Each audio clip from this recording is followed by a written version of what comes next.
High-deductible healthcare plans and health savings accounts. We've all heard about them. We've all wondered what the heck they really are and why anyone would want to change from a traditional health plan. But with health costs skyrocketing and double-digit cost increases every year, something has to change. Well, there is a way to help combat those costs, help you to take a more active role in saving for medical expenses, and ultimately to help save for retirement. With the new type of plan I'm going to show you, you're going to see how you can spend less in premiums, earn interest tax deferred, and have the ability to know the absolute maximum you will spend on covered medical bills in any given year, with no nasty surprises, only peace of mind. Sounds pretty good, but what is it really about? I'm going to go over this plan, and we'll make sure that by the time you finish watching, you not only know what you need to about joining a qualified high-deductible health plan with a health savings account, but also that you can make a truly informed decision on whether it's best for you and your family.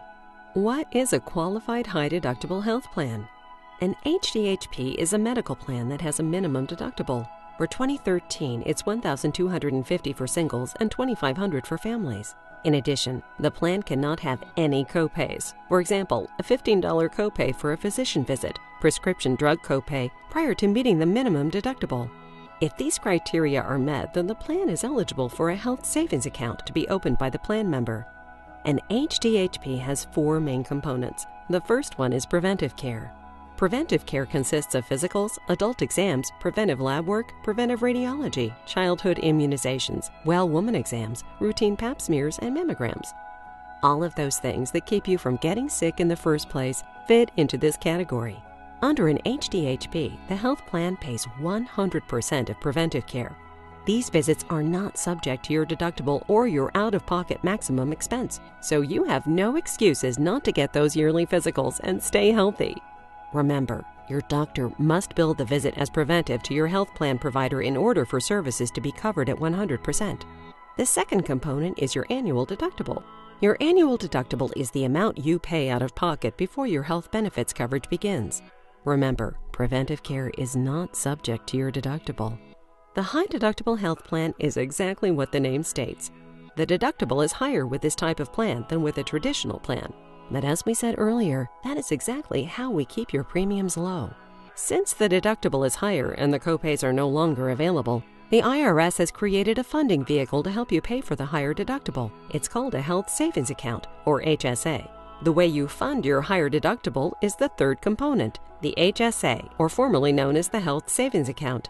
Your Health Savings Account is an individual account created exclusively for you that allows you to save a portion of your paycheck pre-tax to pay for your deductible fees and other qualifying medical expenses. You can use the funds in your Health Savings Account for eyeglasses, contact lens solutions, braces for your kids, and many other types of expenses. Some of you may remember an account called the Flexible Spending Account, or FSA. Flexible spending accounts were a predecessor to the HSA. When the FSA first came out, it was a use it or lose it benefit. You specified a certain amount of money to be direct deposited into the account each paycheck, and if you didn't use it up at the end of the year, you lost it. Here is the wonderful thing about the Health Savings Account. You don't lose the money you put in. The money rolls over every single year, and you will never lose the money you or your employer contributes. There is no maximum to how much you can accumulate into this account. The fourth component is your health coverage. Your health coverage has built-in protection to keep the doctors and hospitals accountable for costs. If you see a network provider, you still get the discounted rates that your health coverage carrier has negotiated for you. Under traditional health coverage, you had copays. You would pay a copay to see your regular doctor. You would pay another copay for every single prescription you had filled. And under most traditional health coverage, none of these copays would apply to your maximum out-of-pocket expenses. So you had no idea going into each year what your worst-case scenario would be. You could spend thousands of dollars in copays alone. Here is the amazing thing about the high-deductible health plan with a health savings account. All of your covered medical costs apply to your maximum out-of-pocket expenses. Plans can be designed to have your annual deductible and your out-of-pocket maximum be exactly the same. So every single year, you know exactly what your worst-case scenario is. The current maximum out-of-pocket is $6,250 as an individual or $12,500 as a family. You cannot spend more than these amounts out of your own pocket through your health plan coverage. How amazing is that? So no matter what stage of life you are in, whether you're a young couple starting a family and saving for a house, or getting ready to send 2 kids to college, or saving as much as possible for retirement, you can budget for your medical expenses easily and accurately. You don't have to lose sleep at night about how you would pay for major medical expenses if something were to happen. How will this benefit me? Let's look at some numbers and how what we have discussed so far applies to you. If you take a look at your company and its employees, roughly 55% of them will have less than $500 a year in medical expenses, including preventive care. So if you are one of these people, why continue to pay increasing costs for your health coverage? It's not like your health plan is going to offer you a refund if you don't use the plan. With an HSA, you can pay yourself, and if you don't use the funds at year's end, then you can use them next year. Okay, but what if you are sick a little more often? Let's say you have asthma and high blood pressure, and you know you will need medications for these problems for the rest of your life. Well, with a high-deductible health plan, you know exactly how much you will spend every year for covered expenses under your health plan. You won't have to dip into your retirement savings to pay for an unexpected stay in the hospital.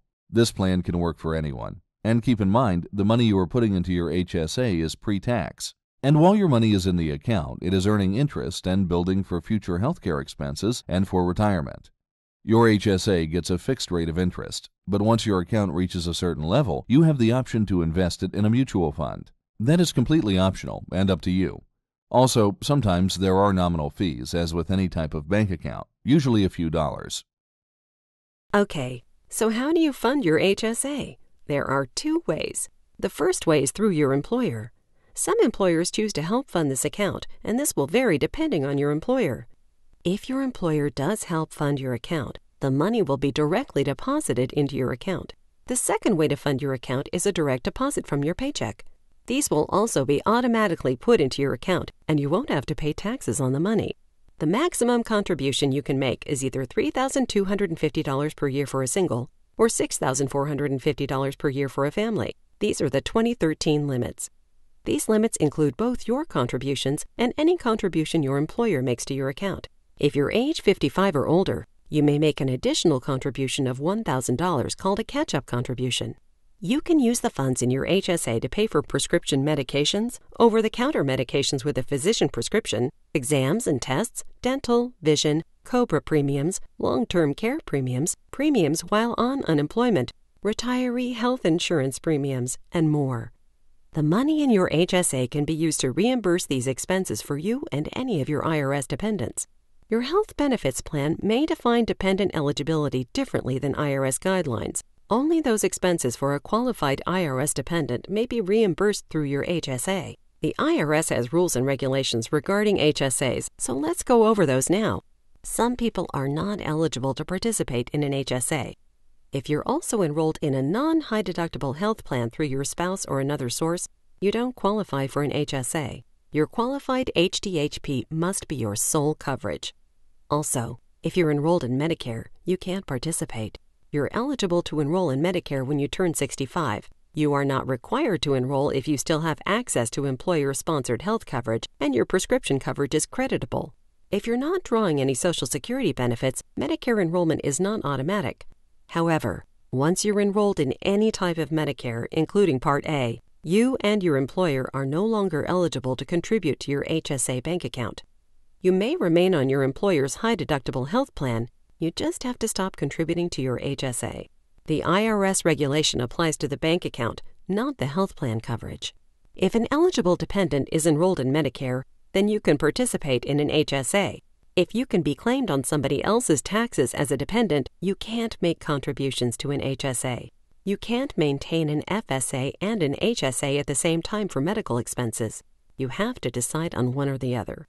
However, if you currently are enrolled in an FSA, you may be able to roll over funds into an HSA if you're qualified. And lastly, if you're an employee who has already made maximum contributions to an HSA in the same plan year, you don't qualify. Since the money you put into an HSA is pre-tax and deferring taxes on the interest, the IRS also has rules about taking money out. If you misuse your HSA and pull out money for unqualified medical expenses, the IRS will penalize you. If you decide to take some money out for a cruise and the IRS finds out through an audit, you'll have to pay a 20% excise tax, and also income taxes on the money you put in and on the interest it earned. Nobody will ever stop you from taking money out of your HSA, and no paperwork needs to be submitted to acquire your funds. It is your money in your account. But if the IRS notices that you took out $3,000, they can ask you to prove what medical expenses you spent that $3,000 on. So always save your receipts. That way, if you do get audited, you can prove where the money went. After you are 65 years old, the rules change a little. After age 65, you can pull the money out for any reason. You will not have any IRS penalties or excise tax. However, you will get taxed at that point in time. By the time you get taxed, you will have had years of tax deferment and will have been earning interest on the account. Also, at 65, you will be in a lower tax bracket, so the taxes will be less. Your HSA is both flexible and portable. You can reimburse yourself immediately every time you spend $10 on prescription antibiotics, or you can save all of your receipts in a shoebox for 25 years, let your money earn interest, and then pay yourself back all of it at once in one big lump sum. You have ultimate control on every penny in the account. It is also portable. If you change jobs and go to another company, your account goes with you. If your new company has the option of a qualified high-deductible health plan with an HSA, you just continue on as you have. If your new company only has traditional health care plans, you simply cannot put any more money into your HSA. However, you can pull money out of it to pay for copays, prescription drugs, and other qualifying expenses. You have the same option if your company offers both types of plans. Let's say you choose a high-deductible healthcare plan with an HSA this year, but next year you decide to go back to a traditional plan. You can simply use the money in your HSA for your copays, prescriptions, over-the-counter medications, and any other qualified expenses. The money never goes away, and as long as it is being used for qualifying expenses, will never be taxed nor have penalties. Okay, so what if you quit or lose your position? The same thing. You can continue to invest the money in the account or withdraw it for qualifying expenses, but you cannot make any new contributions unless you become enrolled in another high-deductible health plan.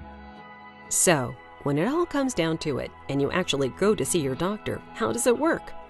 Well, it's pretty easy. You simply make your appointment, go see your doctor, and remember you have no copay. So you show them your health plan ID card, and you will not need to pay anything at the time of service. You will then get an explanation of benefits in the mail.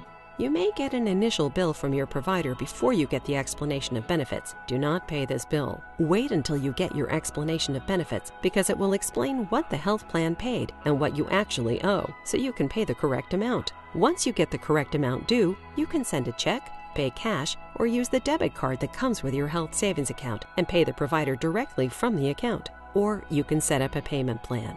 Now, paying for your prescriptions works a little differently. When you get to the pharmacy, you simply show your health plan ID card. The pharmacist will enter your information into the computer and will give you the negotiated or discounted price. You then can pay using your HSA debit card. The whole process is very simple and easy to get used to. Let's face it, traditional health coverage premiums are not going to get any cheaper and are going up drastically every year. Why keep throwing money away on high premiums and copays that never end?